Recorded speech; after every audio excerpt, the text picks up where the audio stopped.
เมื่อนั่ง บอกนะมองไปมองไป มาไปเที่ยวดิ ล่อปลา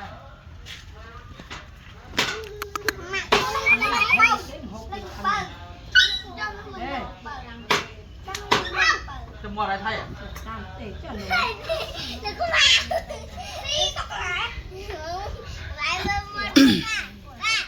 นู อืม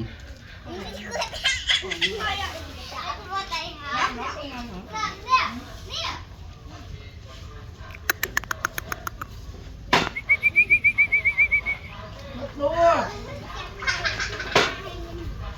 เอาดูชื่อ ตามริม